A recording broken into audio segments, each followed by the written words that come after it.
I second that. Thank you for coming. And just out of curiosity, how many of you have been to at least one or two or more? Oh, gosh, almost everybody. Very great. Okay, so most of us... Pardon me, everyone. Sorry. I'm actually the one hosting. I don't know what got miscommunicated. No, thank you. You can have a seat. Thank you. Hi. Hello, everyone. I'm Brett Murkowski, and I would like to, first off, welcome everyone back to Melrose High. And, yeah, I've been here the whole time, so ask me questions. And welcome you all to the class of 2010 15-year reunion. Yeah, it's a great turnout. Some of you look like you aged more than 15 years. Sunscreen is all I can really say. I thought we'd start with something fun here. It's been a while. Why don't we just take, I'm going to set a little timer. We're going to take 20 seconds, and I would like for all of you to just turn around, shake hands, and reintroduce yourselves to each other. And go. There's a prize.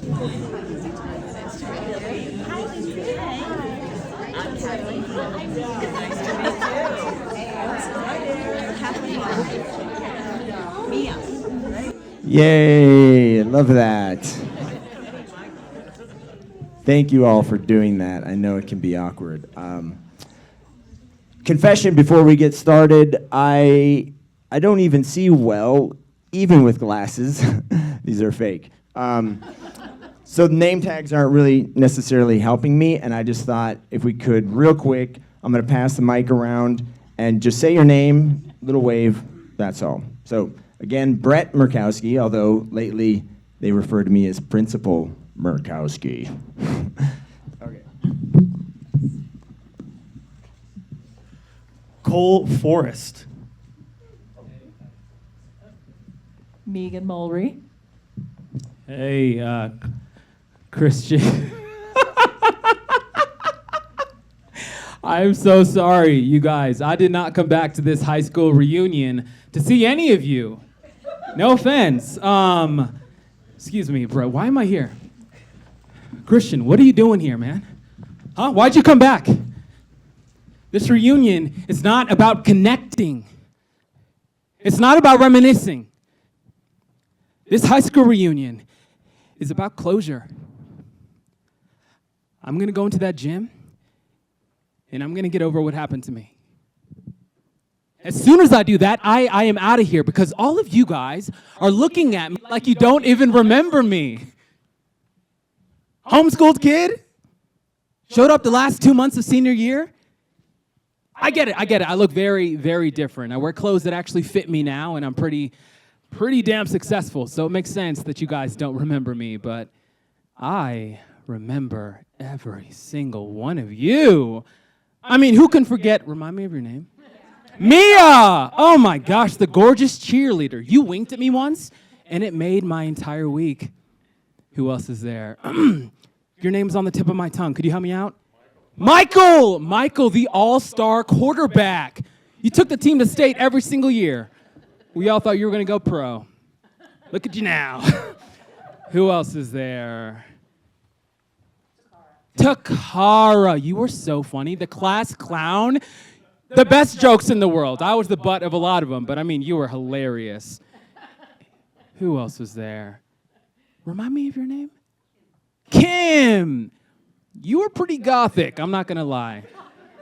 Black eyeliner and everything, always smoking cigarettes. Who else do we have? Who else? What was your name? Talia. You were heavy into drugs. Yeah, you tried to sell me weed more than once. Who else was there?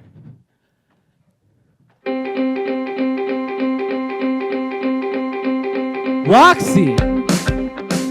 Roxy was the coolest girl in school. I mean, yeah, all the girls wanted to be her and all the guys wanted to bang her. She was destined to be prom queen.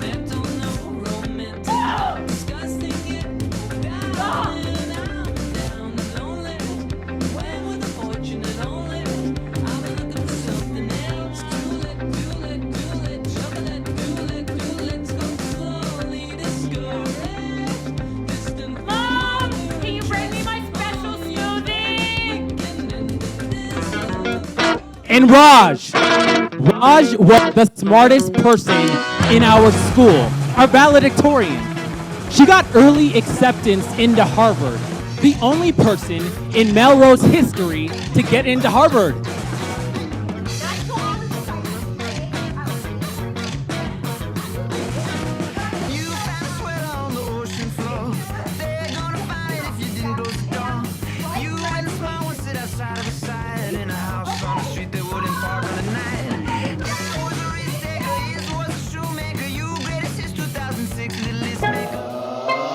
And Brett was the biggest bully in school. He was an amazing wrestler, but he made my life a living hell every single day.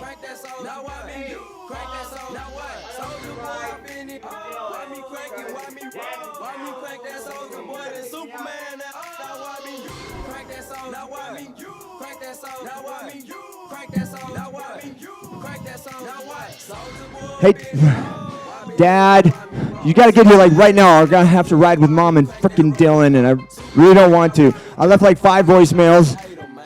You better be here like right now. Okay, bye.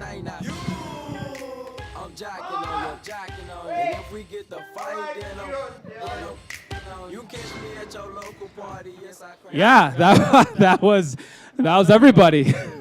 Wow, seriously, bro? Yeah. Oh, there's no one else you want to mention? No, nobody else. Bro, you just gave everyone else like a personality intro with like music and everything, and you don't even mention your best friend? I did not have any friends. Oh, come on, Christian. I was your best friend. I was your only friend. I mean, you and I both know that this reunion isn't about Roxy. It's not about Raj. It's definitely not about Brett. No, Christian, for you, this reunion is about Cyrano!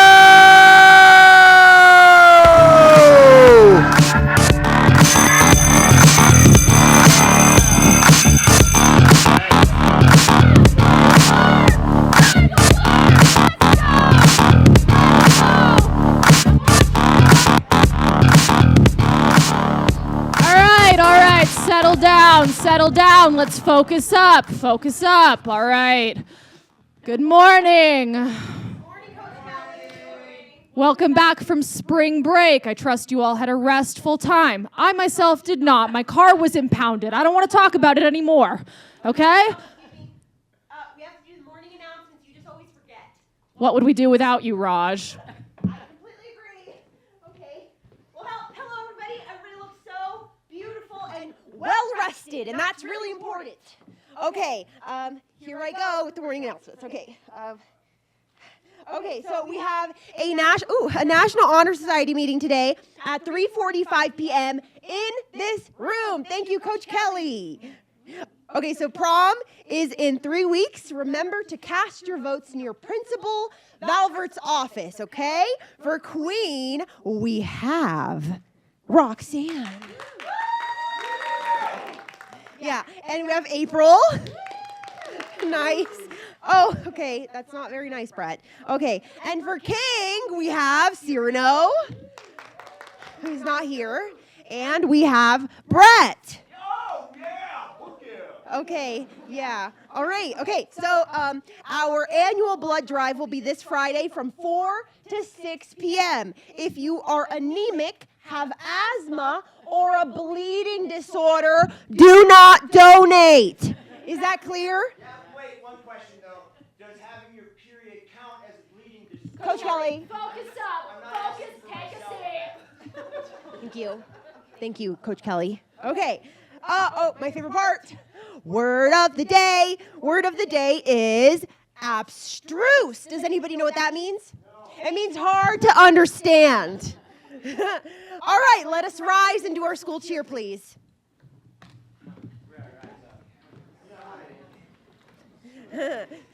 Be bold. Okay. We are the Musketeers, the mighty, mighty Musketeers. We are the Musketeers, the mighty, mighty Musketeers. 1, 2, 3, 4. The Musketeers are at your door. Boom. You may be seated. I hope you all have a fabulous day. Okay, bye. All right, we have an assignment due today, yes? Yes, 8 lines of original poetry set to the music of your choice, okay? You had 4 weeks to work on this. I'm expecting adequate assignments, okay? This is school. Let me remind you, I don't want to see guns, drugs, butts, boobs, booze, boots with the fur, all right?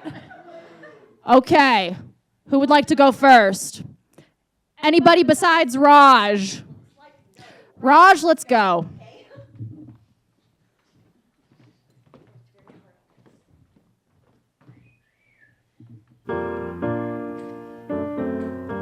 Hopeless. Yes, I am hopeless. The world is filled with idiots. So how? Tell me, gods, how can we find love in this hopeless place? To find my Juliet means my fate is to die. I am already going to die. So I die hopeless. No, remember, snaps, not claps. Snaps, not. Okay. Okay, Murkowski, no more paper airplanes or you get a detention. Okay, I don't care. I don't care. All right. Dale? Does Dale want to go? Dale, this is graded, remember. All right.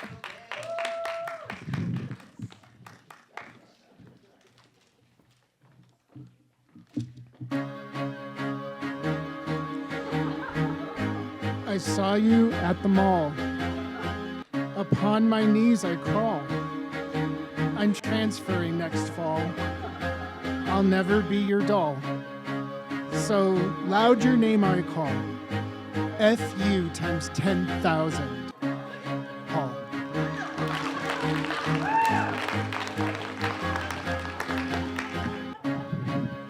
Excellent work, Dale. A+. All right. We have a lot of people to get through. Who's next? Fantastic.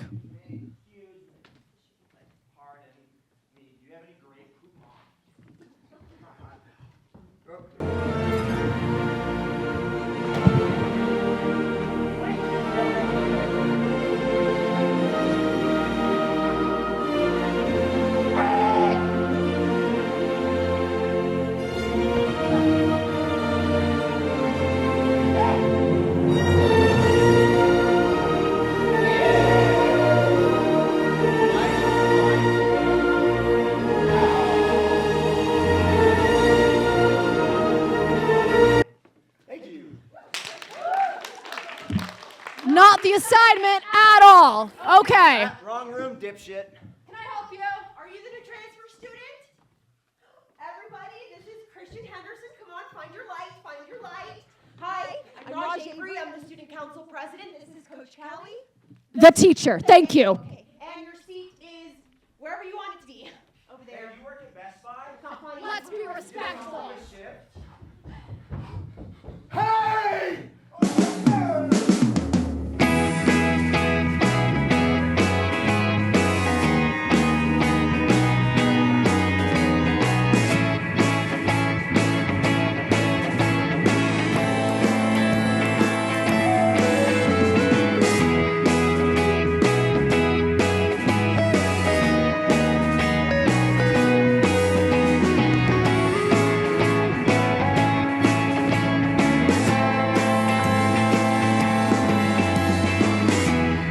Where did it start?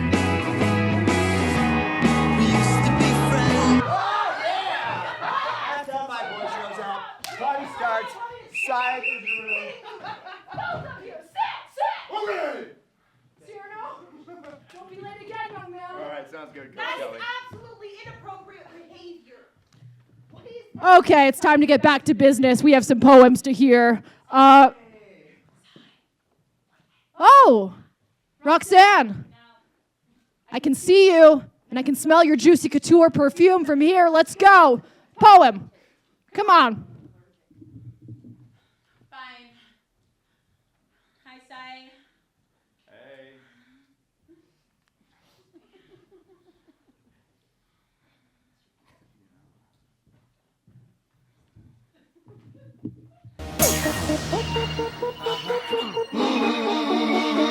Let me talk to him. Let me talk to him.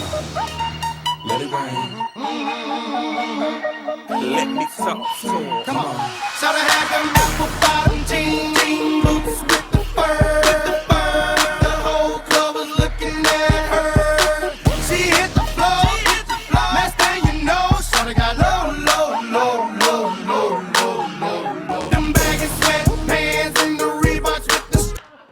I wasn't done. I could see where it was going. Take a seat. Excuse me, Coach Kelly. What do you mean you could see where it was going? Roxanne, I don't know what you're trying to insinuate by saying that, but seriously, that was a piece of art. That was poetry of movement. And Roxanne, it was very moving. So I snap applaud you. Christian, do you want to go next? Since you're the new transfer student, you saw what it was all about. Roxanne modeled that beautifully. That's Christian Henderson. You would know that if you weren't late.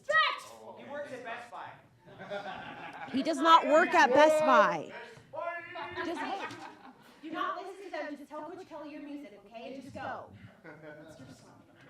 You guys aren't cool for doing work. That doesn't make you cool.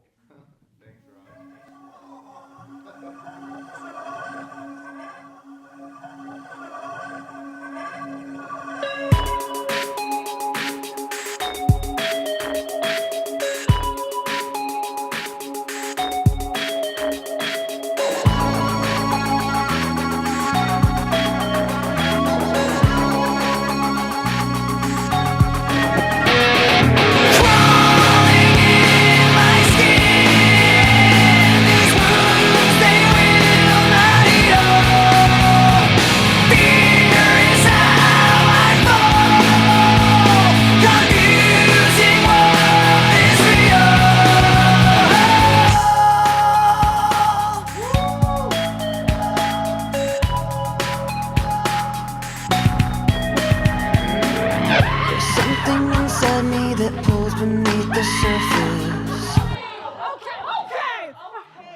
Okay, take a seat. Okay, go to the nurse. I'll show you the way after class. Okay, so nobody here understood a very simple assignment, a very clear prompt. I don't understand what. You say that to us, Coach Kelly? Yeah. I mean, seriously, we stay here and we pour our hearts into the work that we do in this class, and we are tired of you telling us that it is not good enough. We pour our solar plexus onto this stage for our fellow peers, and I will not have it! I'm sick of it! Yeah, we're sick of it! Okay, it's clear that everyone here is a child still. That is why I am the teacher. I am the teacher, and you are children. And Raj, I applaud you for thinking outside of the box, but no one here knows what the box is. I just want you kids to be literate when you leave Melrose. That's all I want, okay? And I've had it with the insubordination, the total lack of respect, and the attitude, Raj. And Raj, before you go off to Harvard, the one thing that I want you to know is that there is a crucial difference between being smart and being a bitch.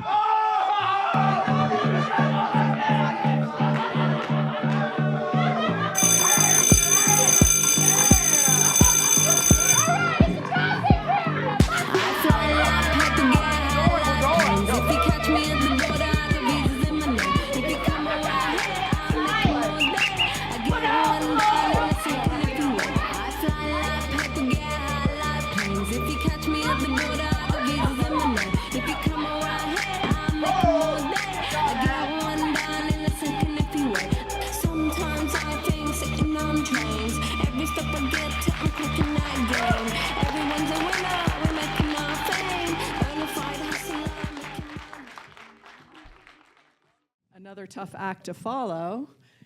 Okay, we're going to start this intro again. Hi, welcome, and I'm going to let April describe a little bit more what we just experienced when we get to her introduction, but thank you for being here tonight. I'm Lily Pierpont. I'm the Executive Director of ArtBridge, and we have, our mission is to cultivate creativity and community through catalytic conversations. And so that's what we're doing up here tonight.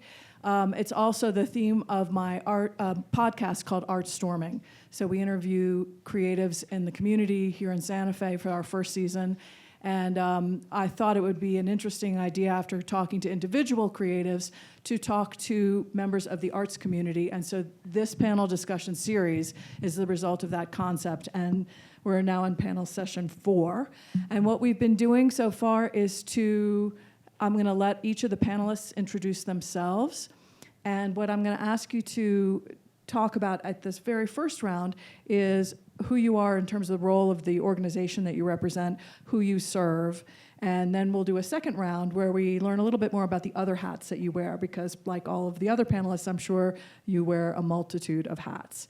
So in the spirit of that, in addition to being executive director of ArtBridge, I'm also on the board here at CCA. So that's and a bunch of other hats, but that's sufficient for tonight.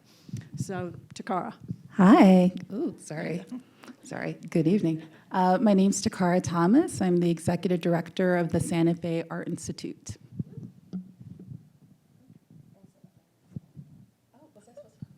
You can say more. I mean, we can get back to you, whatever. I'm Megan Mulry. I'm the executive director of the Santa Fe International Literary Festival. I'm April Cleveland. I'm the artistic director and the executive director of the Exodus Ensemble. Bujuani Indigenous Cause, Cole Forrest, Migizi Dodam, the Beezing Donjiba. Hi, my name is Cole Forrest. I'm Yuklana Jobwe from Nipissing First Nation. I'm the artistic cinema programmer here at CCA. And so we're going to go down the line again, and this time we're going to be a little bit more generous with your introductions. I'd like to know a little bit more about Santa Fe Art Institute and the groups that you serve, and anything else you'd like to tell us about that. Like your original question? Yeah. Yes. Okay. Yes. So and if you don't, you're going to get a fail. So the Santa Fe Art Institute is a 40-year-old institution. This is our big anniversary year.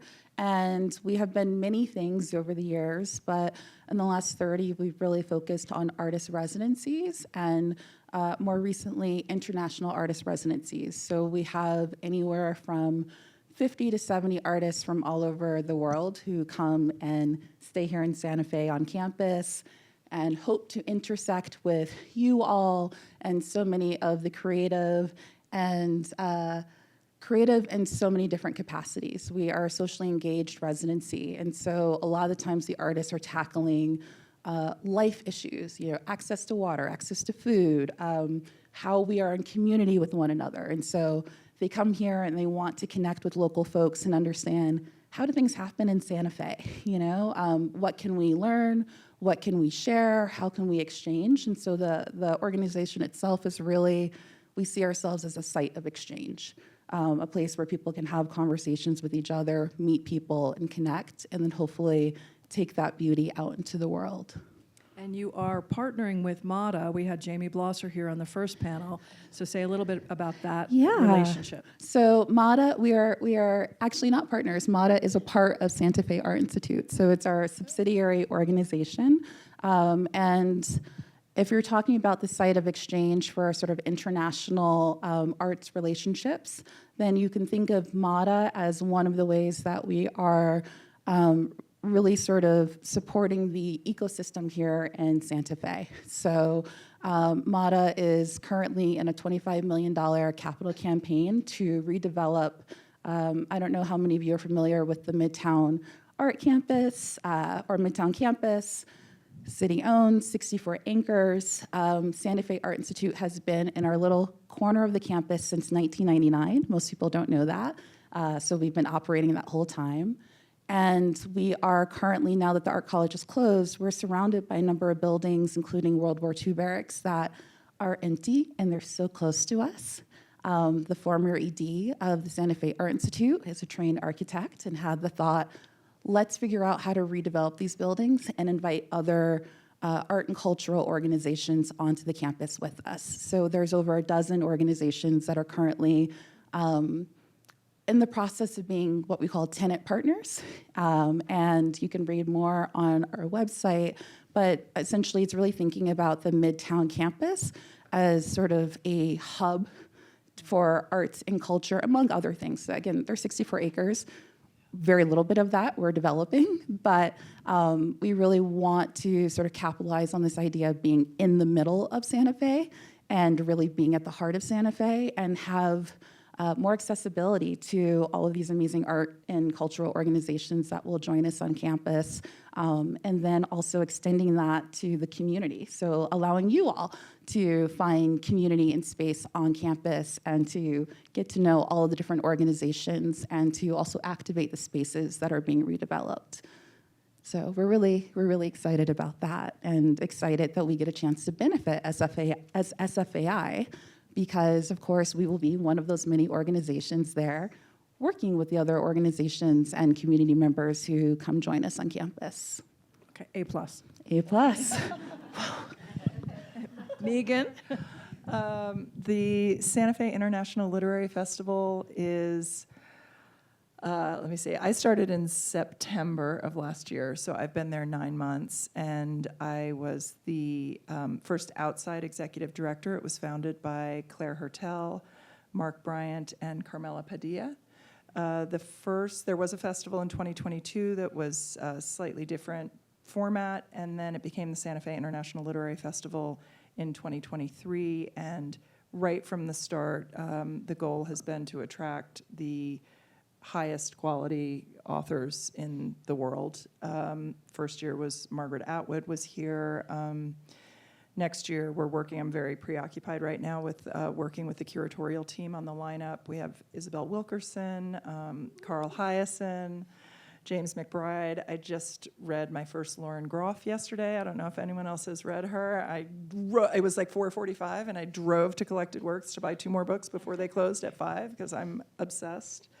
And a little bit about my background. I moved here in 2016, the same year that Lily did, for a job at Radius Books, which is another nonprofit here. And I was thinking on the way over here, I just love nonprofits for the transparency and the openness, and the community is sort of baked right into everything we do. So the festival itself is that very amazing, putting together that format of the authors coming, and then once they're here, creating exchange, as you were saying. So we're really working on giving all levels of the community in Santa Fe access to these incredible authors. So, for example, Amy Tan met with the AP English class from Capitol High last year, who happened to be reading Joy Luck Club.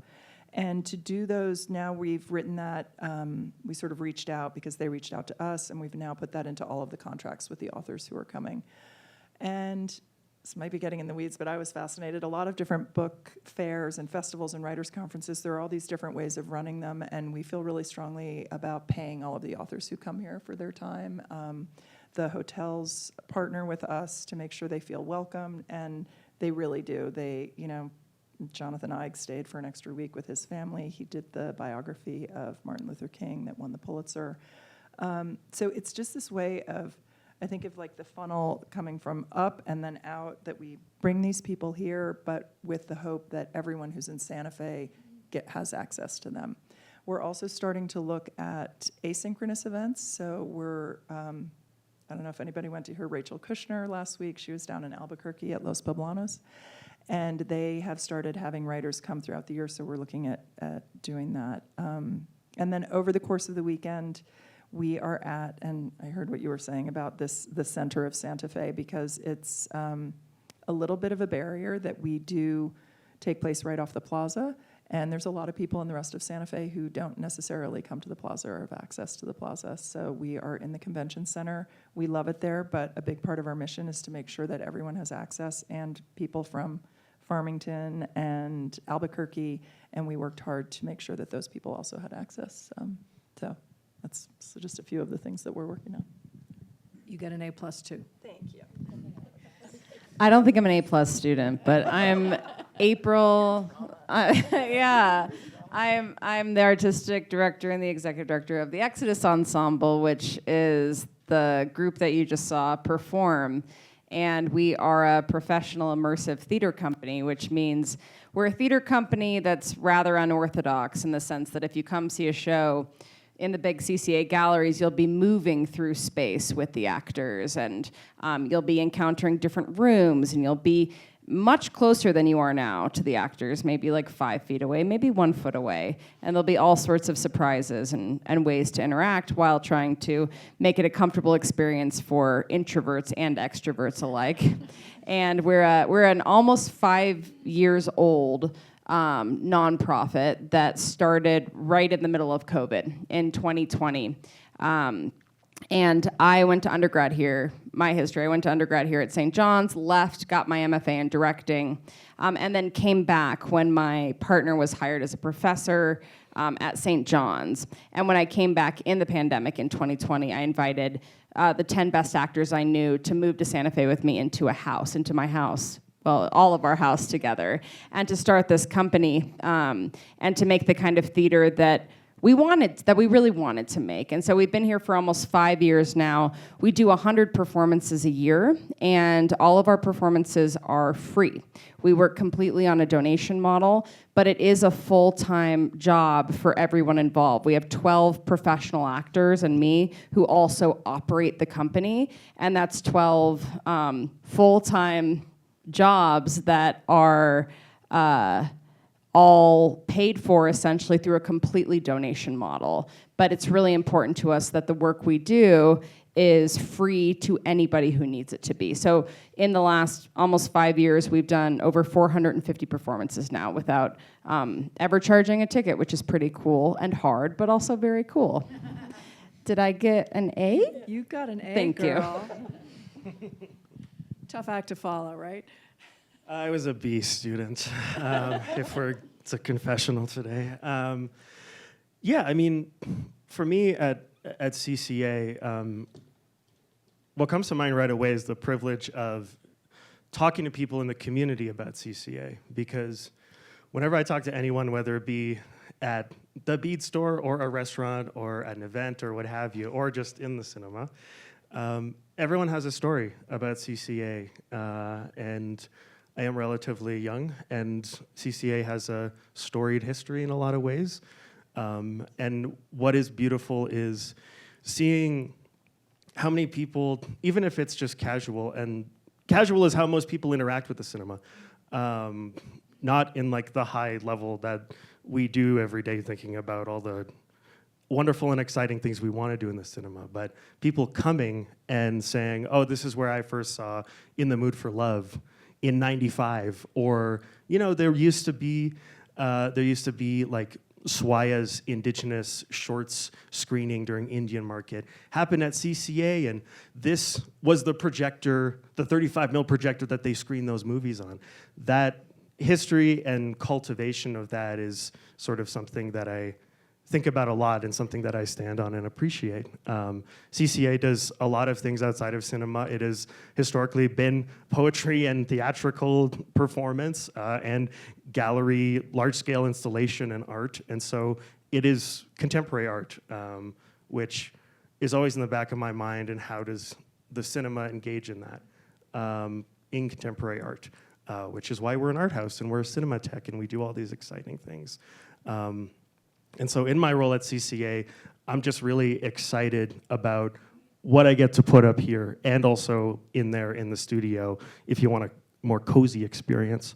But all that to say is that as an Indigenous arts worker and as a filmmaker and a programmer who's been doing this for over 10 years now, this is really a dream for me, because there aren't a lot of people like me in these positions, and historically, Indigenous people and people of color have not been able to get themselves on the screen.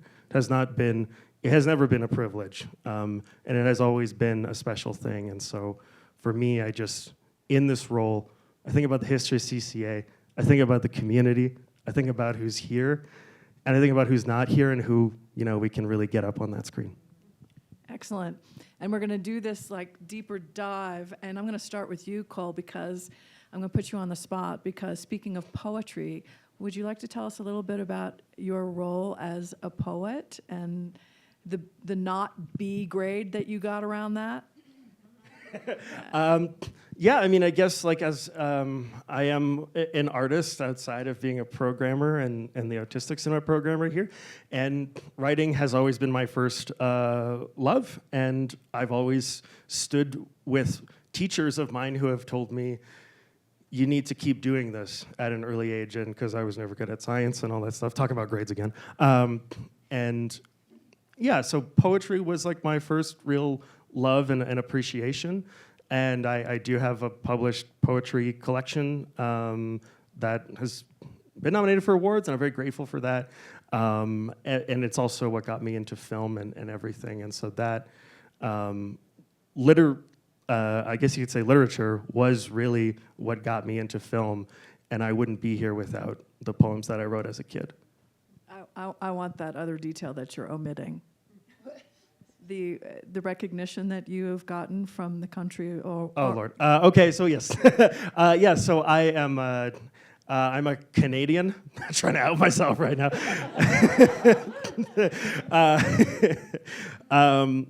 I've got maple syrup in the back, but no, I was recognized earlier in the year by King Charles. I received his coronation medal for my work within community and my activity in the arts, my contribution to it, and I'm very grateful for that.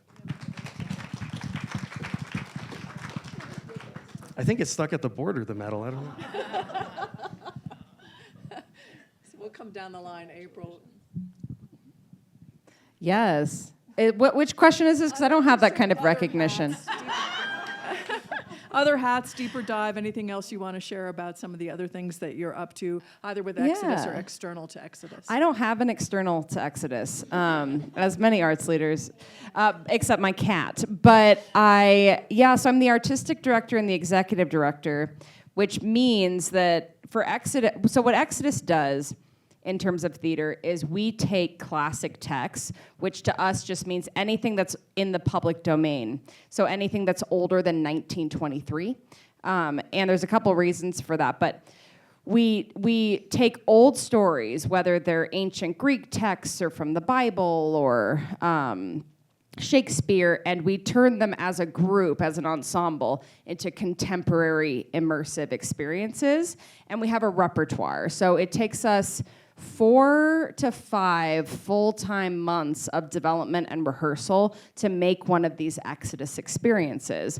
And because it takes us so long, once we make it, we don't just perform it and then discard it. We keep it in our kind of portfolio or repertoire. So in any given year, you might see a show that we created together 4 years ago alongside more recent shows. So I direct all of the shows in the repertoire, but it's an extremely collaborative experience because we don't have a playwright. So all of our actors that you saw, and there's more of them, who are all professional actors who also work outside of Santa Fe in TV and film, they do hundreds, thousands of hours of improvisations that get sequenced into what will become the show.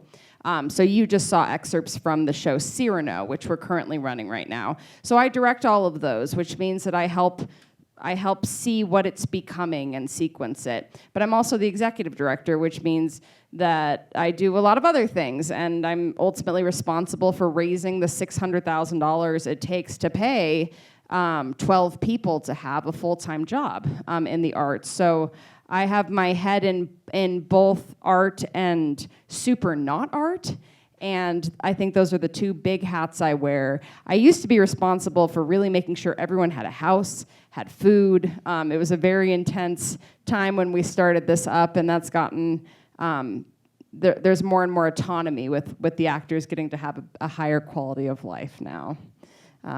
And that's what I've got to say about hats.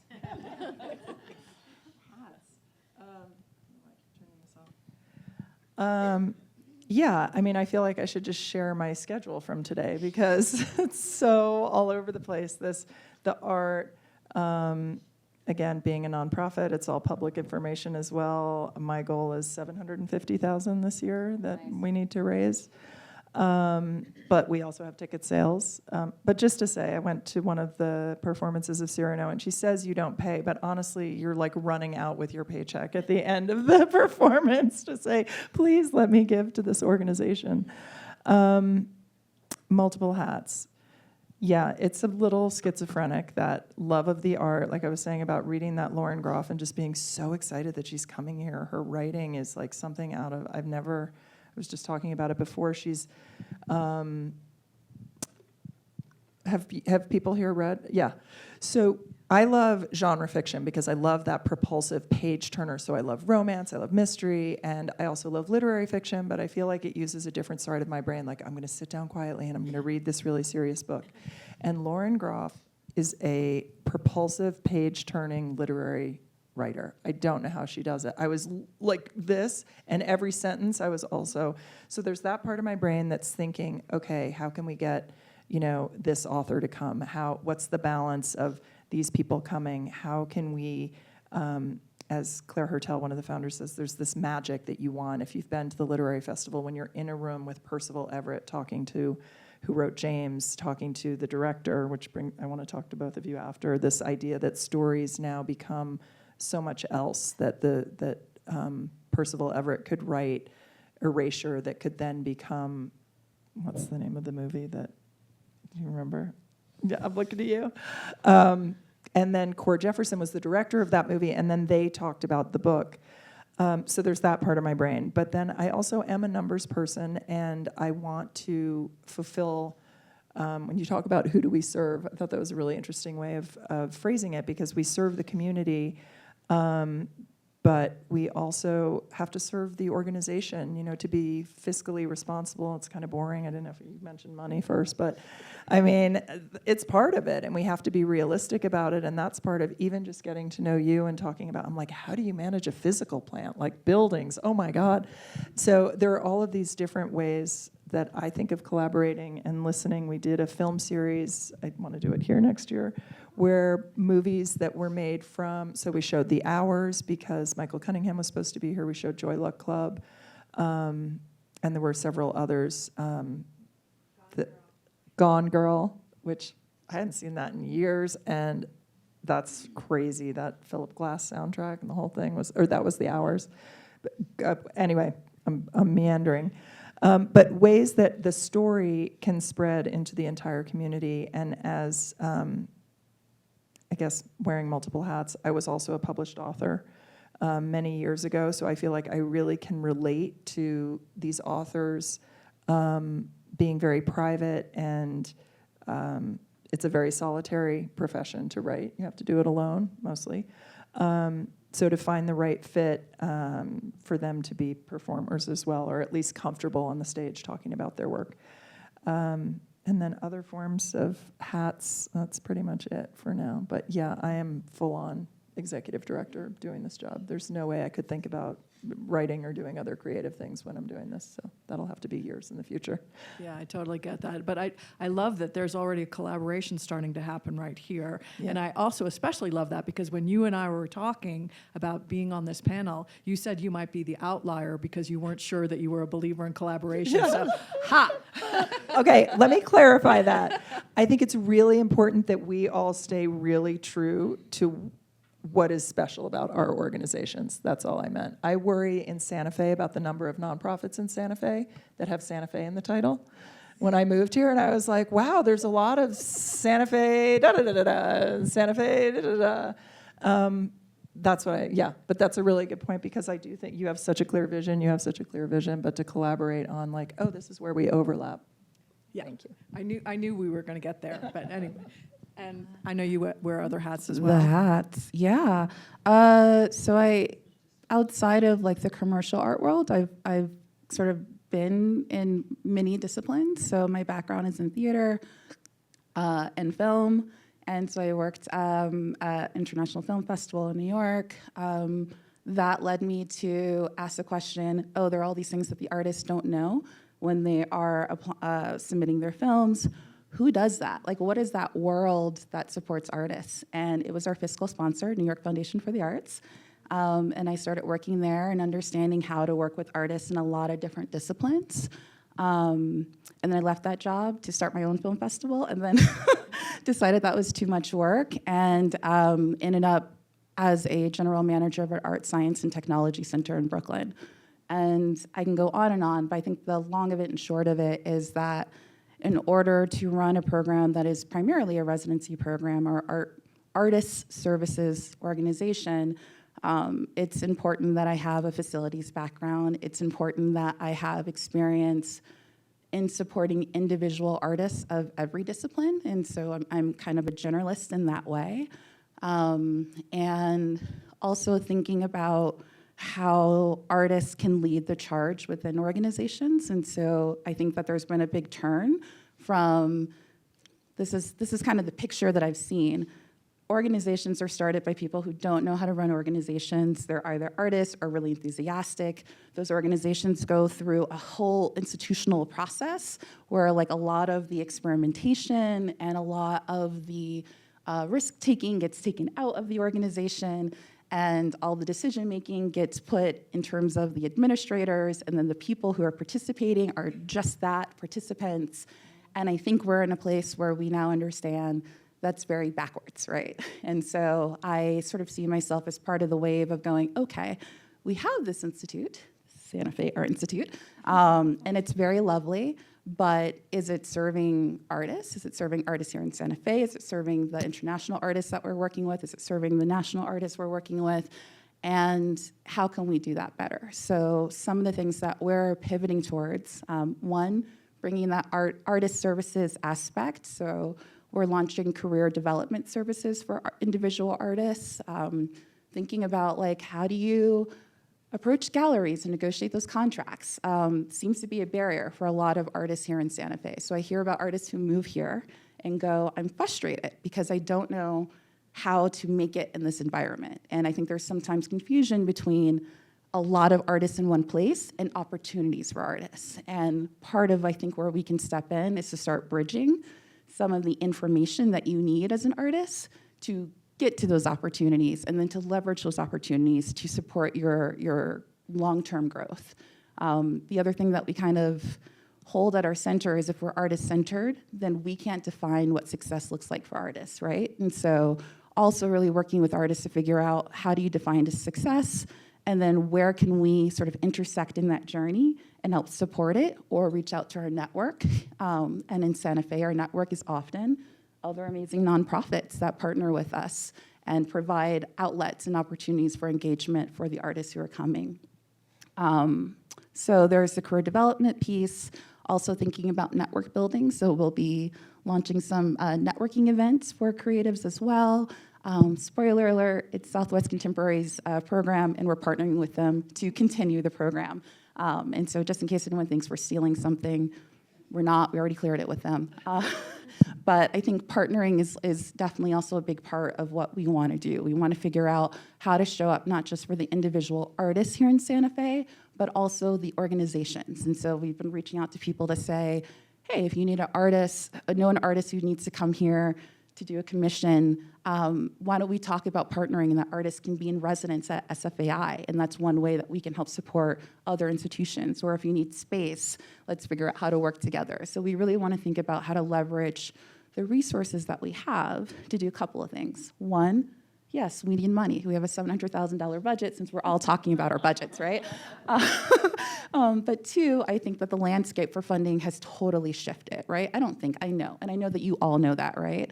And so how do we think about community being the source of that support for nonprofit organizations, because the nonprofit organizations are here to support community, and how do we sort of shift our model away from pie in the sky folks who are amazing but may not have any connection to the work we're doing and the meaning of that work to local community. So I think that that's like a huge part of my focus here at SFAI is how do we make sure that we are supporting all of the communities that we're a part of, and then also helping to leverage the resources of all those communities to support the other communities. So how many times can I say communities? We'll see at the end of this panel, but that's really, I think, what's important to me. And I'm a bit of a nomad, so I'm new here to Santa Fe. If anybody wants to come chat with me, I've been here for like 6.5 months. So I'm learning also what happens in the Southwest and New Mexico, specifically Santa Fe. Where did you come from? I am originally from Connecticut, grew up in Florida. Most of my career has been in New York, but I did little pit stops in Maine. Also worked for the Joan Mitchell Foundation, which is an artist endowed foundation in New Orleans. I ran their artist residency. I love the Mitchell love. And so I also have a little bit of a philanthropy hat as well. And I think that's really kicked off my thinking about art funding and models for sustainability.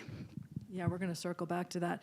And one of the things I got a little discombobulated because of the performance, a matter of housekeeping, in the spirit of collecting data and being true to both sides of our brain, I have an audience questionnaire here that I'm going to have Lindsay start passing around to everyone. We'd really appreciate it if you filled this out. Even if you've filled it out before or if you haven't filled it out, just take one, pass it down. If you don't have a pen, maybe we can get some pens from the lobby. I know there are a bunch of pens in there.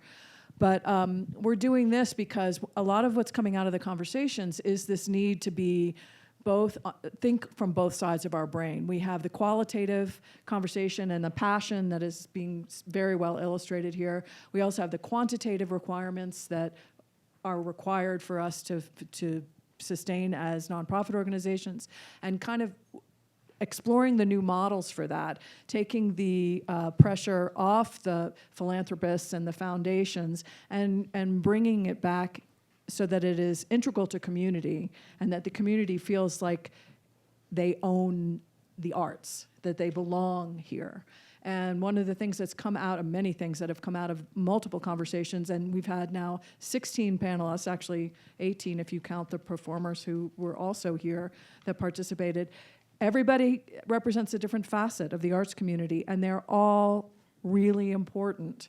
I mean, that's the understatement of the century. And one of the things that's coming up is where are the overlaps? Where can we learn about what each other are doing so that we're not recreating the wheel every time we start something? So a discussion like this has been revealing where some of the overlap is, where the needs are, and that's where we're going to go with the next part of this conversation, is to talk a little bit about where have you discovered your urgent needs are as a result of the current circumstances.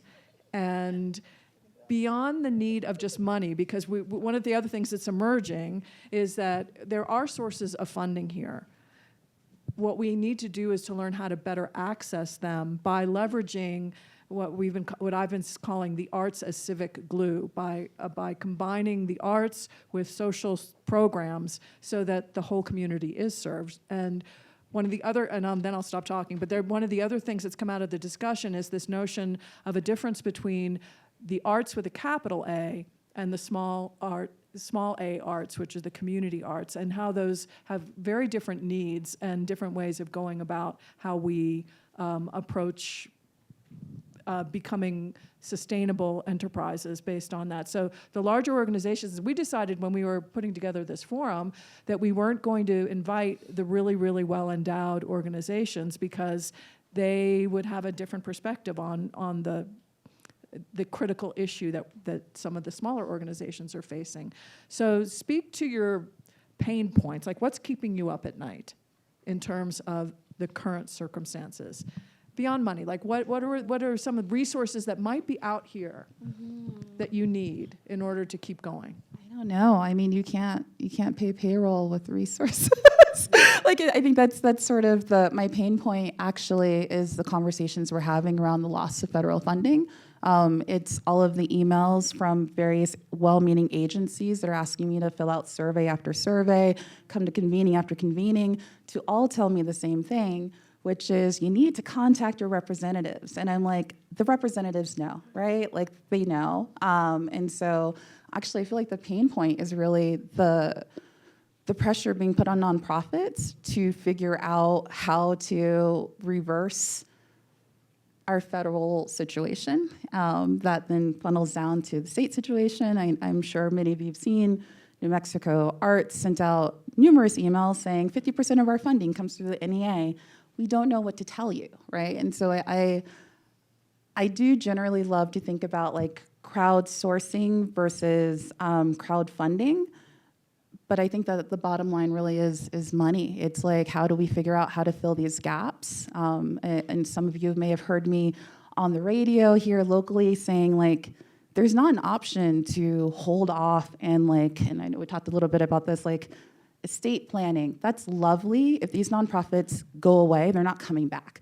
So like whatever we can do now to make sure that organizations can exist, because the amount of work it puts, even get to year 5, is huge. And a lot of these nonprofits, the amount of iterations and the different groups and different people and staff that have come through to build up all of the knowledge that's required for those organizations to run, what keeps me up at night is thinking that they're gonna disappear and that people don't understand the urgency of where we are now. Thank you. Perfect. I am so grateful we have no federal funding.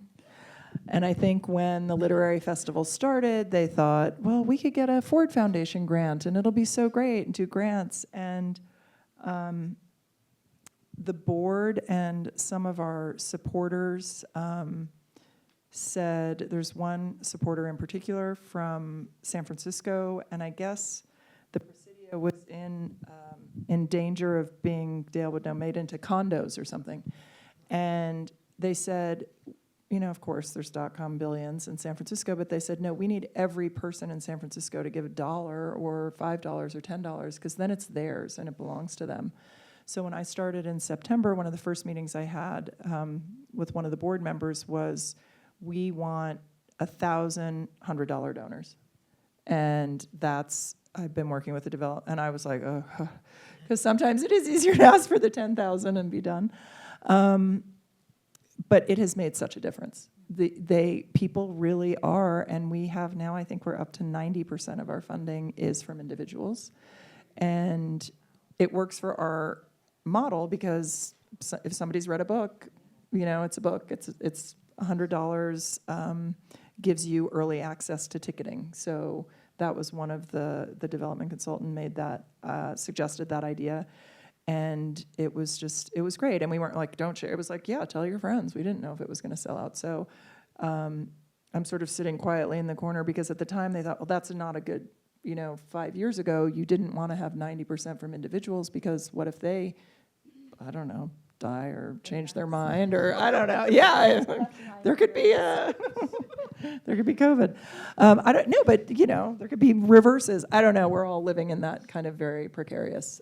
So I don't know if that answers the question, but in general, there are all these different models. That one's working for us really well right now. Yeah, well, that's what we're seeing, and I'll go to, because your model is so different, April. What we're seeing is that organizations that are really dependent on the government funding and organizations that are less dependent, whether it's because their overhead is smaller or just because they've figured out a way to integrate themselves into the system so much. We had Moving Arts Española last week, and they've done such an amazing job of their feeding children. They're merged their art services with social services, and so they have access to a lot more funds, not just through NEA and right. Those kinds of organizations. So April, tell us, you've told us a little bit about, no ticket sales. You got your own mic. Say a little bit more about how you decided to go with that model. Well, we didn't, I guess Toccarra was saying, a lot of organizations start with like people, artists coming together and experiment, the top-down or bottom-up way and how organizations are formed. We formed without any administrative knowledge about how to, we didn't know we'd be a nonprofit. I didn't know what a nonprofit was. So it was me and a bunch of actors, and we just got together and we made the art. And we lost everything we had in our before COVID life, but COVID was the one time when artists got unemployment.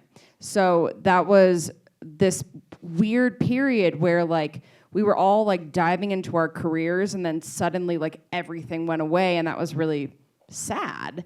But we were all also getting a little bit of money every month, and actually that money was like more often than what we were making as professional actors or directors.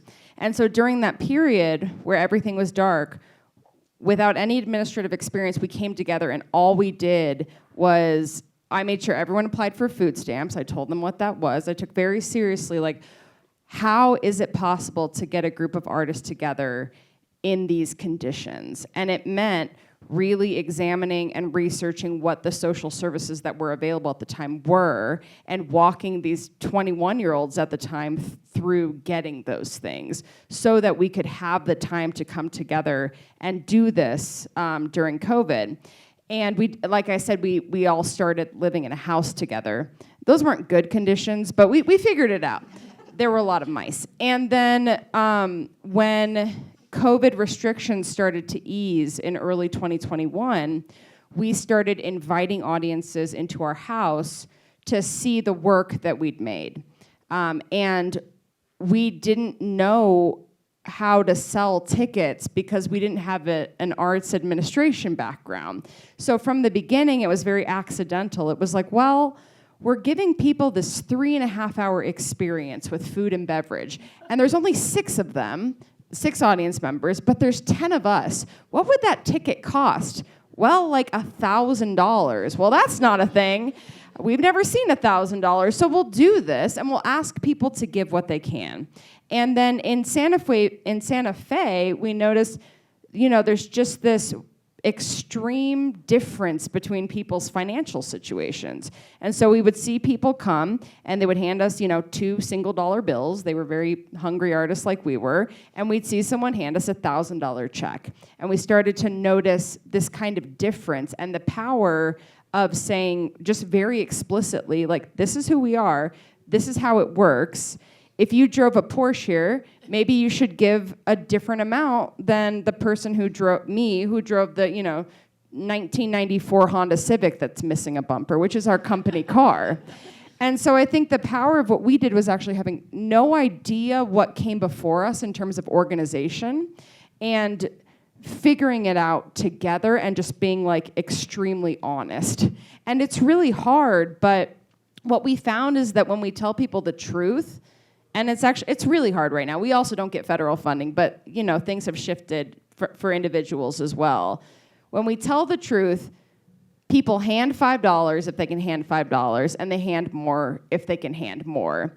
And I think the other secret to what we've done, it's not a secret, is we show people the work first, and then we ask them to make a gift. We don't ask for a gift before the show. So we're like, this is what we do. This is how we got here. Money, please. And then it's honestly just like a more effective way of doing it than asking for it before they've seen the work. And yeah, the pain points are money. And what we do is like, we keep our overhead so low. And from the very beginning, I was like, all we need are these talented human beings in a room. We don't need set pieces. We don't need costumes. We don't need anything except extraordinary actors who want to make something different. And all we need to do is be able to pay them and have them show up, and then we can do it. And that's hard, but keeping our overhead extremely low other than human beings is really important to me, and the pain point is figuring out how to do that.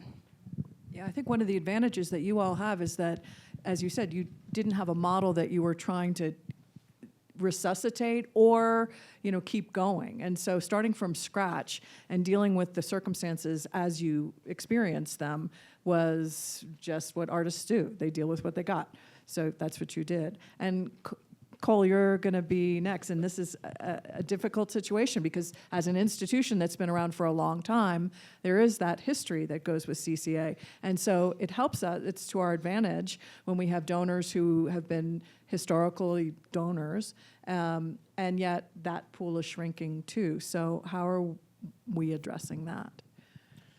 Well, what I can speak to is one of the greatest things is some of my predecessors that have been in this role really given me like free master classes on what has worked in the past at CCA and what they have done and suggestions and that sort of mentorship, because I think in any role anywhere you can have mentorship and support. That is what's most important. And yeah, we got to do with what we can with what we got. And when film fees are on average $100,000 a year, in terms of screenings, weekly and specialty screenings and community screenings and all these other things, it's good to have guidance and ideas and connection within community. I think that's it is my turn to say community 20 times now, and I am there with you, because it's like it is that simple, man. Like, you need community. We need this. I need community. It is the people before me. It is the history, and it is the people who are coming to the cinema. I always say, like, the first thing that came to my mind was that everyone deserves an experience at the cinema. And something we talk about is how to, like, what is the cinema experience at CCA? Because it is a great experience, I promise. And one thing about that is, we do have ticketing that involves, you can pay for a ticket with EBT. There are $5 tickets at CCA. And we have in some ways done free screenings in the past. Very recently, we did a screening with an IIA graduate, their Indigenous queer short film, and then it turned into a conversation afterwards, and that was just free RSVPs. It was an hour. It's that type of accessibility. It was also no sweat on us, because it was an hour of the time in the cinema. And why wouldn't you give that time to someone who just graduated, who's queer, who's Indigenous, what have you? But I was thinking about what you said before, like what keeps me up at night. Really, what keeps me up at night is bringing people into the cinema that haven't necessarily been to CCA before, because there is a lot of those conversations happening right now. And I also work at Pathways, which is a film festival that happens on Pawake at Buffalo Thunder during India Market. And all of our screenings are free. All those days, because tribal members, they deserve to see all these movies on a big screen for free. A lot of people in Santa Fe in this community deserve to see movies for free. And so in my role as artistic cinema programmer, it's not just programming the films. It really isn't. That's kind of the easy part. The most complicated part is how to bring more people in. So that's where I'm at. Well, and bringing more people in is, again, a topic that keeps coming up, because what we all share, in addition to money issues, is marketing issues. I mean, how do you get the word out? There's been some discussion about the possibility of a community calendar, just so that we're not all planning our events on the same, weekend, so that everybody has to choose between what they're going to do. But I mean, and these are the kinds of things that we'll be fleshing out on the 30th next week. What are some of the solutions that we can come up with? And before I could share a few things that we've already talked about, but you okay? Okay. Community calendar was one thing, sharing resources. There are all these things that they're not going to affect the bottom line. They're not going to get payroll accomplished next week. But this idea of really shifting the focus to the community and how we do that, and since we all share that problem, that's where we have to apply the brain trust, right? So anybody want to speak to possibilities that you're considering in terms of bringing in more community members? We have Mata. And I was scanning the audience. I think she possibly left, but we also hired Kat Walsh, who is so tied to the community. So when we were looking for someone to do marketing, we wanted to work with someone who understood Santa Fe's like cultural, arts and cultural calendar specifically. And so essentially, we share social media presence with someone who has 20 other clients here, many of which are other art and nonprofit organizations. The city of Santa Fe is also one of Kat's clients. And so that's one way that we've been able to sort of get a sense of what's happening, because if she's posting for everyone else, then she has a good sense of when to post for us. But I think that sort of centralized calendar is really, there's so much happening here. As someone who lived for most of their adult life in New York, and also, is coming from New Orleans, the amount of activities here, it's hard to keep track of even as an arts administrator. So why would anyone else have like a better sense of how to do things, right? And so I think that figuring out how to do more cross promotion, but also I'm curious, and I don't know if there's also potentially an oversaturation of programming, in which case like partnering to do different programs is also a way to sort of mitigate audience fatigue, because we're better together than not. And I think that we have so many wonderful resources, and we touch so many different aspects of the community. When I was in New Orleans during the pandemic, a lot of organizations across the city came together, and we were so sure we all had different audiences and that we were working with different artists, and then we found out we were all funding the same people, we were all intersecting with the same people, and so working together more often might also give us a better sense of who we're actually reaching versus who we think we're reaching as well, because until we had a common application for, it was pandemic funding and then hurricane funding in the city, it wasn't until we had to work together that we realized that we were kind of competing with each other, sort of cannibalizing each other's audiences, and when we weren't, we were just had the same audience. And so I'm curious about who's not sort of intersecting with Arts with a capital A in Santa Fe, and like where are there opportunities for us to enter into invite genuinely and intentionally folks from communities that aren't represented in these audiences. Well, your point about metrics is well taken, too, because I think that even though as executive directors we're all doing some version of paying attention to our metrics and our data, if we were doing that more collectively and understanding whether we're cannibalizing each other's audiences or whatever that is, but there doesn't seem to be a forum for that I know of. I mean, I know there's some conversations that have been started about this conversation as an example. We're starting to do that, but there is no centralized place where we can get that information. In New Orleans, we just built it. So instead of waiting for the city to do it, we came together and said, this is what we're doing, and we met for years before we got funding through Tides that gave us a starting grant to like deepen that work, but I think they also wanted to see that we'd done that work a little bit. So that might be the next step for local nonprofits, is to, because it's happening in cities all over the country.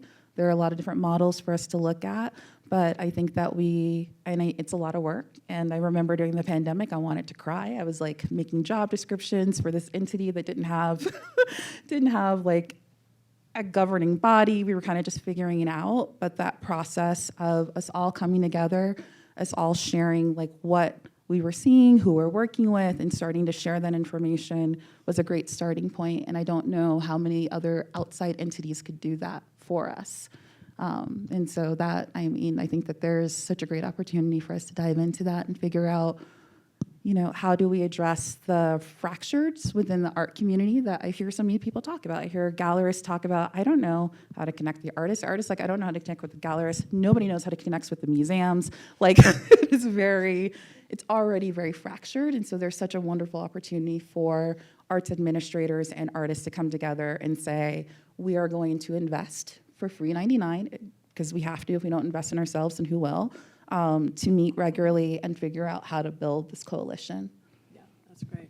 And Megan, since you come from private, did you inherit that private funding model for the international? For individuals, you mean? Well, no, I mean for the literary festival itself. Right. You're funded through private sources, correct? Individuals, yeah. Yeah, and so that was already set in place when you came on board, right? No, I mean, they were still like, let's apply for more grants. There was a little structural, when a nonprofit starts, you can use something called a fiscal sponsor. So they used a fiscal sponsor in New York to do proof of concept, and then we just got our own 501c3 in February of this year. Yeah, it was no mean feat.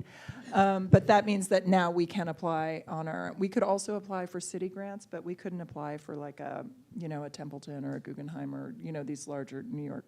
Yeah, it takes 3. You have to be in a 501c3 for 3 years before they'll even look at you. For certain ones. I just want to go back a little bit though to connecting with community. So we're nearly sold out this past May, and I think we're going to sell out. It's a total of 20,000 tickets, and we give away 2,000. So believe it or not, it's not easy to give away tickets because you have to connect to the people who actually want to come and get them there. So for us, it has been really granular to connect with those teachers. For us, we wanted students and educators and librarians, and like maybe they don't want to spend their Saturday afternoon schlepping. You know, it's a weird thing because you think you're giving something away, but you also need to really engage with those people individually. And this was the part where I was being cynical about, oh, you can create this collaborative thing, but I think it really does come down to those, I can't even believe I'm going to use the word, but authentic relationships that you develop with those people, like we are starting to develop with the heads of the middle schools and different libraries and schools and the New Mexico Library Association. So that's that piece about getting people in. And then also the overlap of artists and writers. One of the meetings I had today was with the owner of a bookstore, and they get a list of all the books that are coming out in the first 6 months of next year, and then they have to pitch why, you know, Eric Larson should come to Albuquerque in March. And I'm like, wait, what? Like, why aren't we, and I bet it's the same with artists, like maybe, you know, Teresita Fernandez is coming to Cite Santa Fe, like should also, you know, or I saw Fiona Shaw at the food truck at the literary festival, and I was like, she should go to one of your, so that kind of organic collaboration I think is also real, where it's a genuine, we have a donor who's very interested in theater who I introduced. That's someone like you're not just saying, oh, you're an arts philanthropist, you should get involved. And that's what worries me when it becomes vague. I think people want to give something that really does matter to them. So that was the community. There was a third thing, but Okay, great. Well, I think let's take this moment to a little bio break, and then we will come back in about 15 minutes. So use this opportunity to write on the note cards outside any questions that you want me to incorporate into the second part of the panel. Please fill out the questionnaires and do it and enjoy some of the food that was provided by YouthWorks. Thanks.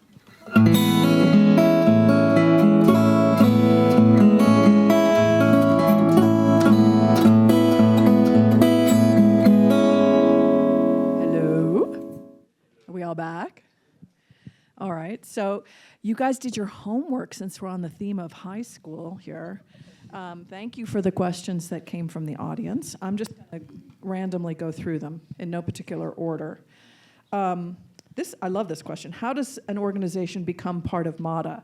Now, I know that you're not MADA, but maybe you could speak to that. Yeah, one of the best ways to start that conversation, my partner, director, CEO, Jamie Blasser, has been holding monthly coffees at SFAI to talk about what are the plans for MADA. You can see a model of what MADA will look like for the renovations. And you know, that's a great place to not only express your interest, but also just learn more about not just the Midtown Art and Design Alliance, but also the city's master plan for that campus and how we fit into that master plan. Because I think most people don't know there's a lot of unclaimed space on the campus. And so there's MADA, and I want everyone to be a part of it because I'm selfish. But there's also so many other possibilities on campus. And so typically there's at least one representative from the city who is there who can share more about that, the master plan and what's envisioned. But our next coffee is actually this Friday at 8:30. And you don't need to do anything. You don't need to prepare. You just need to show up. Maybe you want to drink some coffee. Maybe you want to eat some pastries. And it's very casual. If you show up at 9 o'clock, it's still okay. Just roll in. I believe it's 8:30 till 11. And again, it's just a casual time to learn more about MADA and to also connect with other people who are probably community-minded like yourself, who are also interested in engaging other members of the community and thinking about how we can come together and make beautiful things together. Beautiful. Okay, we got another question that's, I'm really glad this one came in. Concerned that we're not addressing greater New Mexico, considering working artists live outside Santa Fe due to the cost of living. So what are you all doing as organizations to address the greater New Mexico community? So we are going to focus a lot, I mean, I'll jump in on this one. As I mentioned, Farmington, Gallup, Las Cruces, we're trying to get students from, and people who will just come from there, to feel that this is for them as well, and not, but I don't think it's really telling tales out of school that a lot of the rest of New Mexico looks at Santa Fe as sort of the elite separatist, and even in Albuquerque, you know, when we chose an Albuquerque bookstore, there was a real, I thought it was like, oh, we're expanding the reach, and there's a lot of independent bookstores in Santa Fe. I love them. I just mentioned that I ran to one yesterday. But I think it can be hard, but we need to do it. Absolutely, and I'm doing a little fundraising thing specifically for a bus from Navajo Prep in Farmington, so that if you give donors very specific, you know, for $1,000, we can make sure that those students are going to, because it's logistics. So that's just something that I'm working on. Anybody else want to address that? Yeah, I mean, one of the biggest things, there are two things recently that happened was we had an advanced screening of Eddington here, which was shot in Truth or Consequences. And that was a privilege of being able to get students from IA, UNM,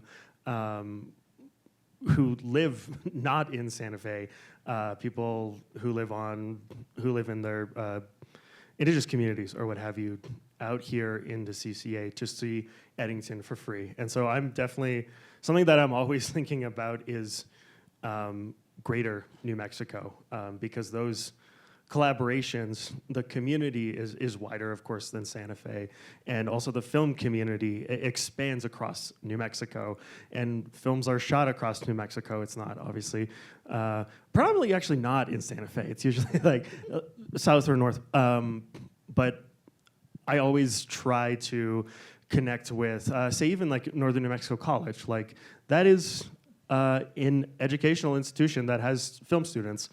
And yes, they have the Dreamcatcher Theater out there, which I would love to go to.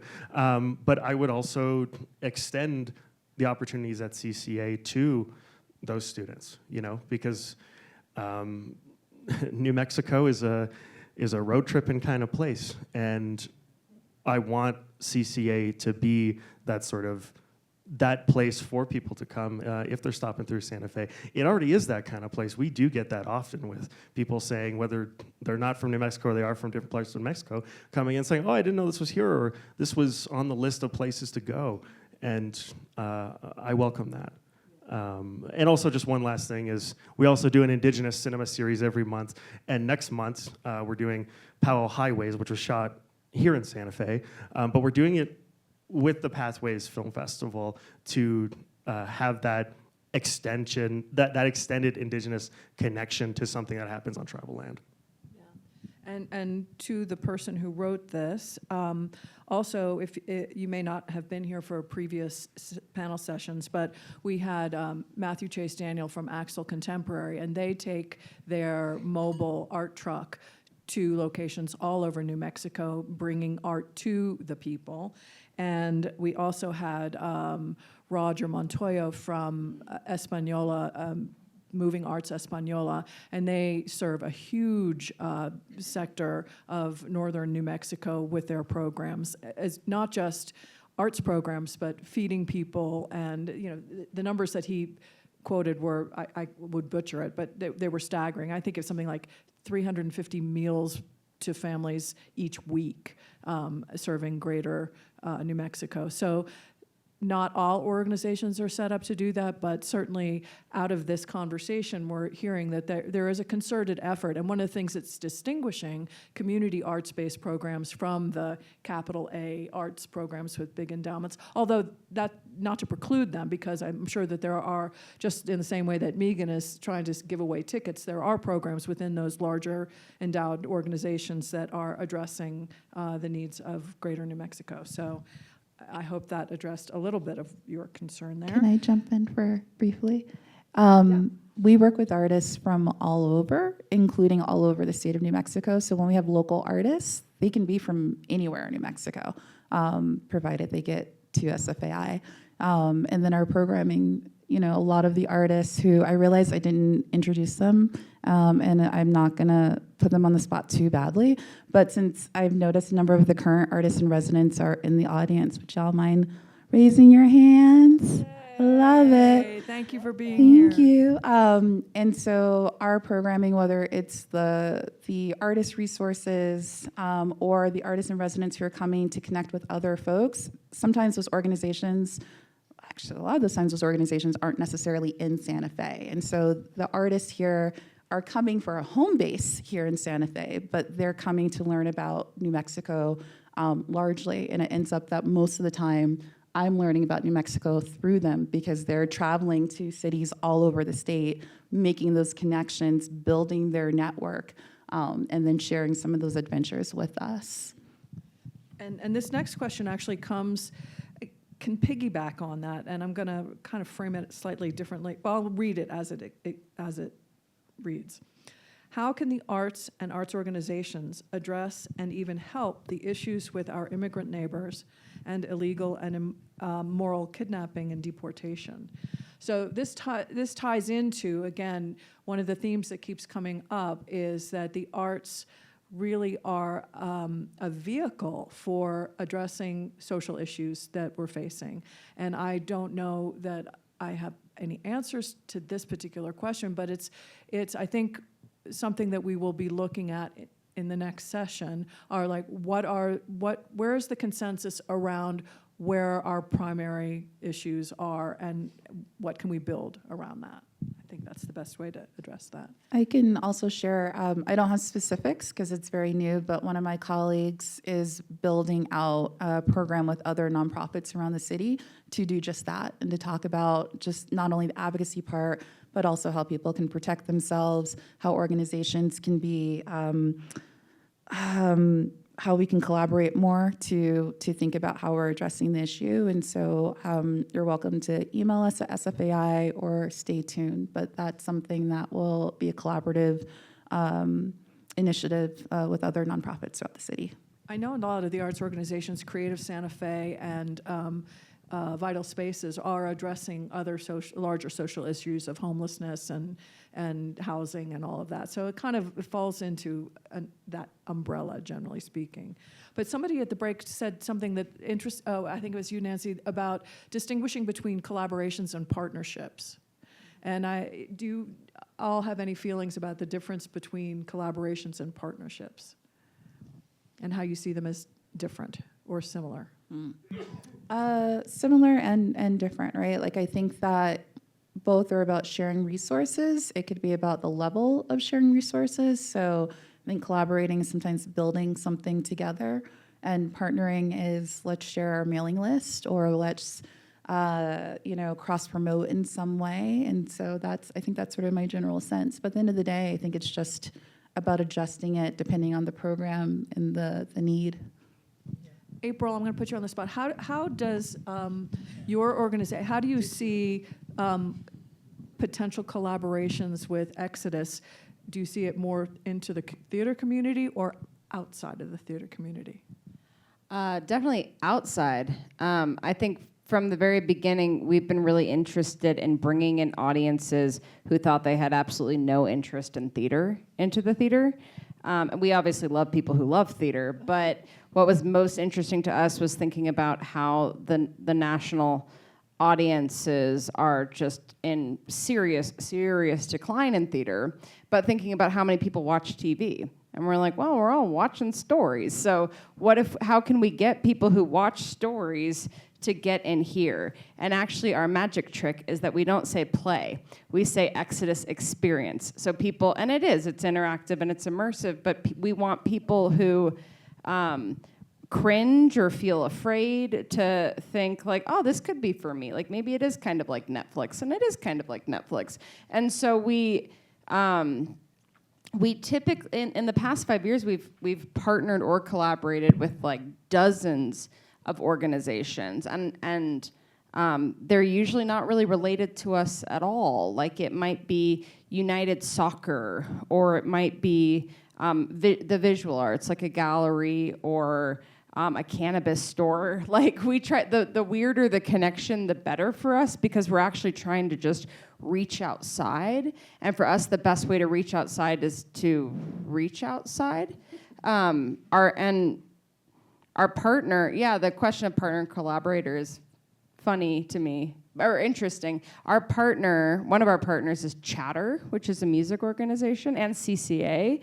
I think of us as like, we don't necessarily collaborate and make like plays together, but we partner to make it possible for all of us to be in these spaces and to put, jointly millions of dollars of programming in these spaces every year. And those are our partners, even if we're not working together to create a work of art every day. Our work of art is making it possible for these facilities to bring in audiences into different art forms.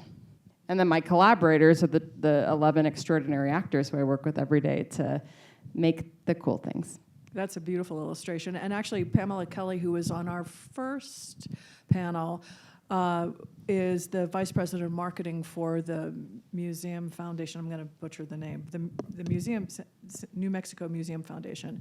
And one of the things that she does is she partners with large companies, manufacturers, Armstrong World Industries, people who make home goods, and has partnered those organizations or those businesses with the museums so that those designs can get out there in the world. And so that's a kind of partnership that I think we're going to want to see more and more, these partnerships between fiscal partnerships between corporations and those of us in need, and just creative ways that we can do that. So did you want to say anything about that, Cole? I didn't want to eclipse about partnerships or I think collaborations. I think very distinctly something that we do a lot of at CCA is a lot of, I would say, community partnerships. And we also collaborate. Oh no! But I think it is very nuanced. But at the end of the day, we're screening a film and people are watching a movie, whether it be for a cause or part of the tickets go towards a foundation or a charity or what have you, or it is really just a straight up rental to watch a movie for a certain group. And we have had everyone from a grade 10 class watching A Few Good Men, to Cat Video Fest, which is coming up, which is about cats, by the way. It's posted in the lobby. But all that to say is that it is all very connected in the community, and I think one thing about that is that it all revolves around the cinema in that way. Like it's static and malleable in that way, where it's generally people coming into our space, which is something I'm very cognizant of. Yeah, great. This is kind of a leap from that. Who or what would be your ideal art collaboration partner?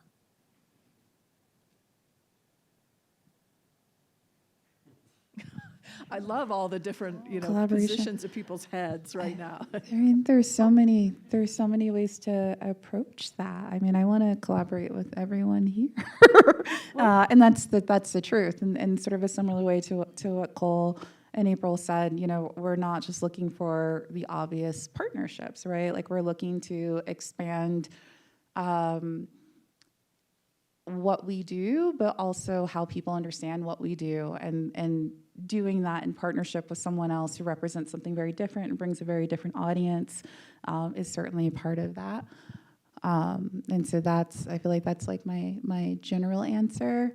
I do have some national organizations in mind, in part because something I've seen a bit of, and I didn't suspect that it's needed in Santa Fe, and maybe it exists here, but if it doesn't, I think it would be helpful to think about it, is exchange programs. So within the residency world, you're seeing a lot more residencies say, okay, we are a partner in this cohort of exchange, and if you do this residency at, say, Rauschenberg in Captiva Island, shout out to Florida, then you can come to this very different environment and do one here. So I think that's part of something that I'm interested in, is to think about how to get artists in Santa Fe out of their Santa Fe bubble, regardless if they moved here or lived here, and to support other artists in experiencing Santa Fe who aren't necessarily going through our application process, but would be part of that larger sort of network of opportunities. I love the idea of a network of residency programs so that everybody can do like an exchange program like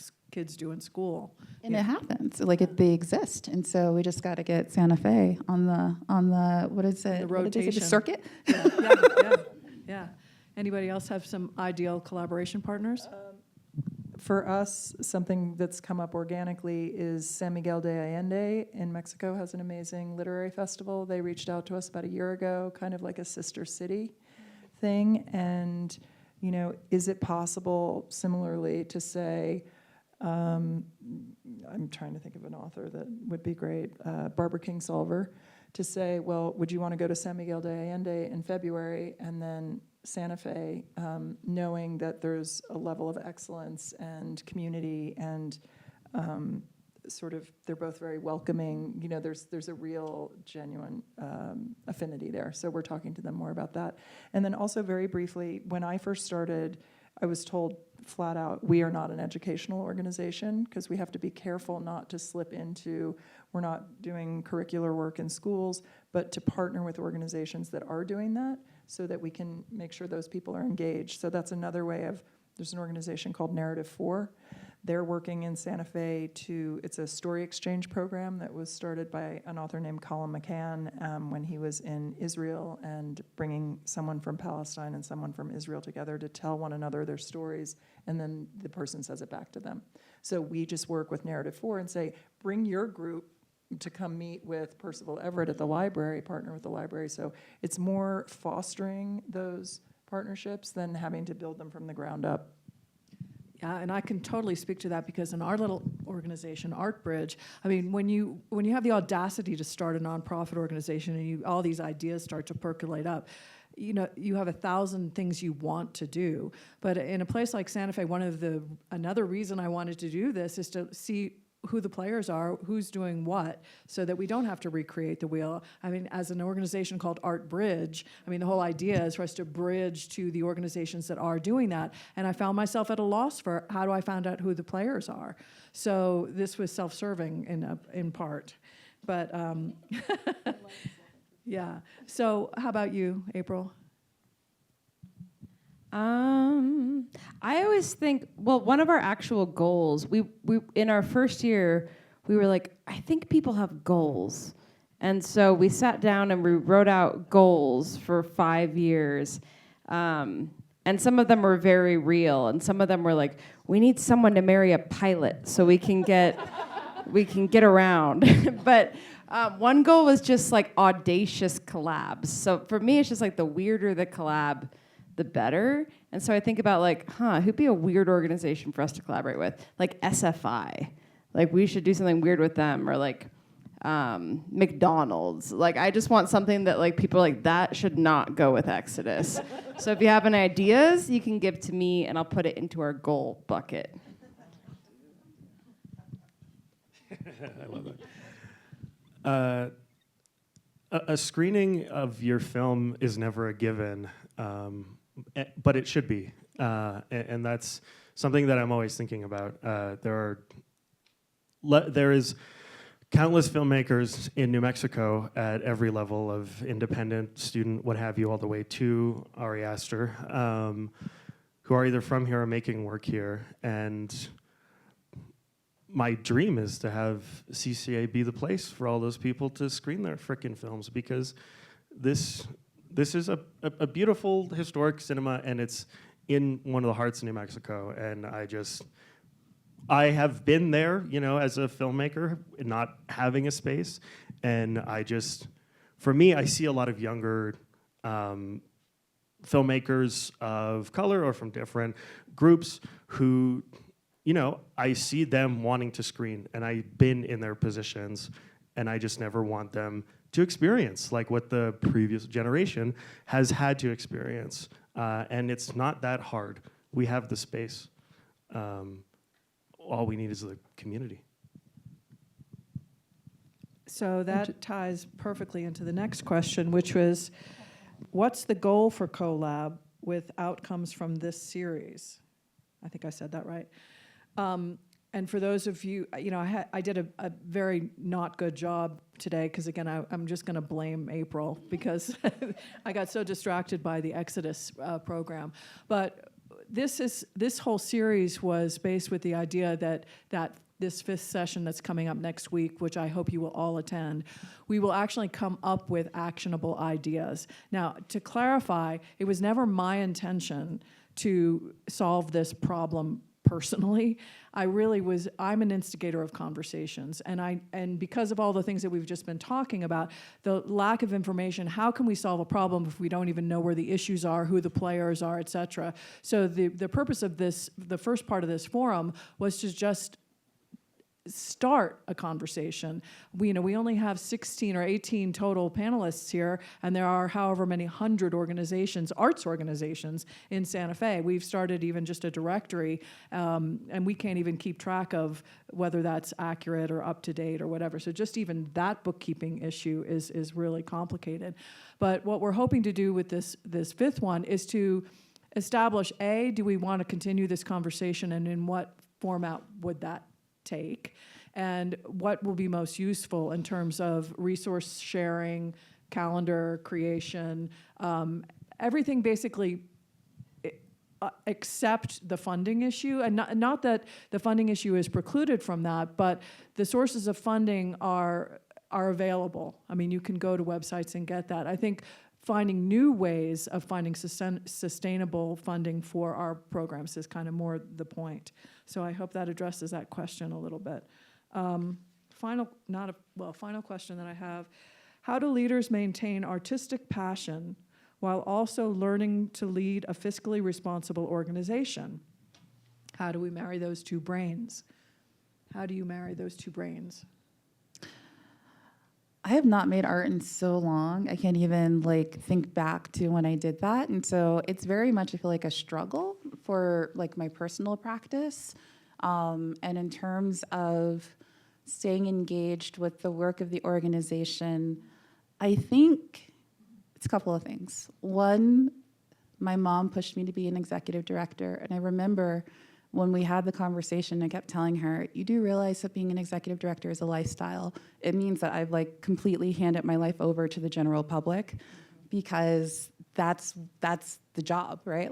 I'm sure people do it in different ways. I don't know those people. It is all encompassing, right? You are an ambassador everywhere you go, especially if you're in a small town. And so I think that, I've talked to a lot of folks. I've seen some folks who try to really manage their artistic calendar so that they're engaged with the arts and they're not sort of just being all consumed by their job. I will say I'm still learning what that process looks like. There have been moments, and I don't think I'm saying anything that people don't know. There's been great executive director burnout because it's a hard job. It's a very, very hard job.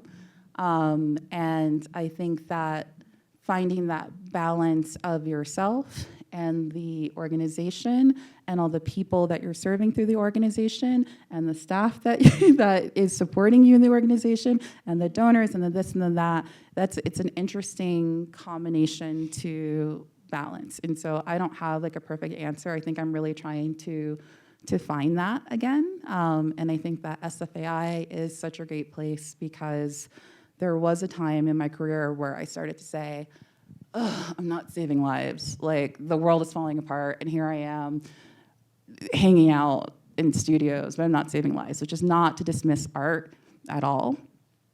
But there's a lot of different types of art out there. And I think that what's given me meaning is to be an art organization that specifically is about working with artists who are looking at all of the things that we face every day, right? Whatever the social issue is, and being able to be fueled by their passion, by the amount of joy that they can hold while the world is falling apart. It doesn't even feel like it's falling apart. It is falling apart. This is a very scary time in the world.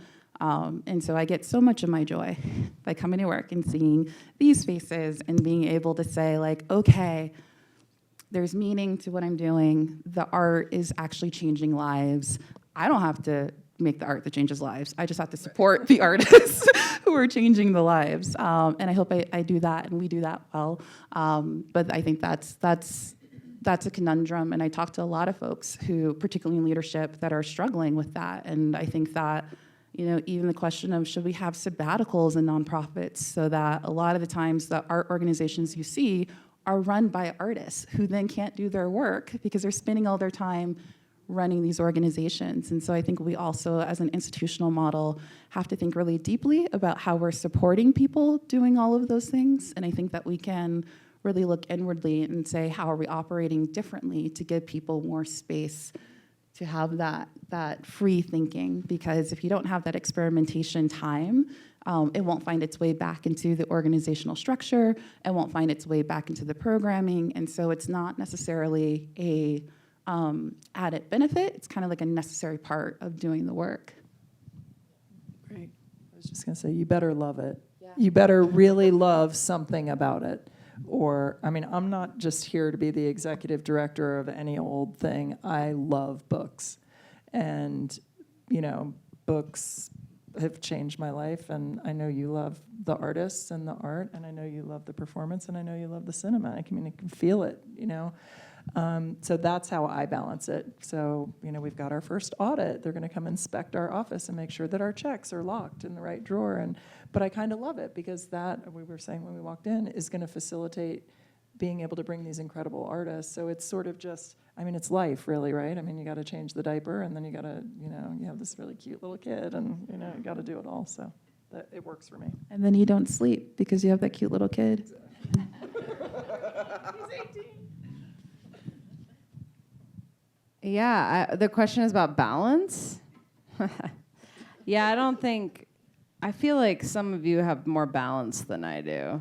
Yeah, I didn't think so. I was just kidding. Yeah. I have no friends. I love what I do, but it is a sort of like constant feeling of guilt as an executive director and artistic director that I'm falling short of something all the time. Yeah, it really there is no sleeping. But for me, it's like I am the executive director because I want to be able to create this kind of work. And so that fuels me every day, even if the fraction of how much time I need to spend doing that side is greater than making the art. It's like I would rather do that in order to make theater on our terms than not do it. And so I think for as long as I care as much as I do about making theater in this way, I hope that will support how it is a 70-hour-a-week job, and you still feel like you're failing, every day. There's a lot of successes too. So I'm not an executive or artistic director, but I am the cinema programmer and a lot more. We're all interconnected at CCA. And yeah, dude, it's volume, dog. The cinema's open 7 days a week, my friend. It don't stop. It's like if you work box in high school, you know what that's like, where it's like, I can't hang, bro. I want to go. But also for me, it's like I love, as you said, I love the cinema. I love making films. I'm still definitely making films, and everything like that. So I don't even think it's a balance. It's just, what is life? Cinema. Yeah. That is life. That's all that matters. That's great. Well, that was a great answer to those questions. I think that one of the things that's being revealed is that, we all have these blocks and challenges, in the arts organizations, whether it's because we're siloed because we're so busy doing the things that we're doing, or whether we're overwhelmed because we're so busy doing the things that we're doing. Well, one of the things that came up, I think it was James who brought it up last week, about another obstacle that happens is, again, maybe not intentionally, but because these organizations are usually started with such passion, and then we get attached to what we started to do, and then we the ego of the organization. I won't accuse any one particular person, but an organization sort of identifies itself as filling this particular niche for this particular audience. And then when the other organizations that start to grow around it start to fill a similar niche, everybody seems to want to hold fast to their original program. And I think one of the things that's really shifting in the community right now, or in the scene right now, is that some of those identifiers are starting to melt away, and we are, out of necessity, coming together and finding new ways forward. And it's kind of a good place to end it, because there are so many other things that we can talk about, but a lot of those will be addressed next week. A lot of this we're not going to be able to address, no matter how much we talk about it. But please use the rest of the time to continue networking. Please, please, please come to the mastermind session next week. And if you would be willing, I'll give you my card. Just submit questions or ideas. One of the things we're going to be doing next week as an exercise is we're going to be talking about what are your goals as an individual artist or as an arts organization, and what do you have to offer. And so we're going to do like a speed dating thing and figure out like how can we match people up there, and then we'll just all kinds of things will fall. I don't know what's going to happen. It's an experiment. But just come, because it can't happen without you. I've done my part. I've stirred the pot. I've introduced people, I've gotten us curious, and now we have to see, now it's our job to figure out what the next steps are. So thank you very, very much for being here, and we'll see you next week, right? Thanks.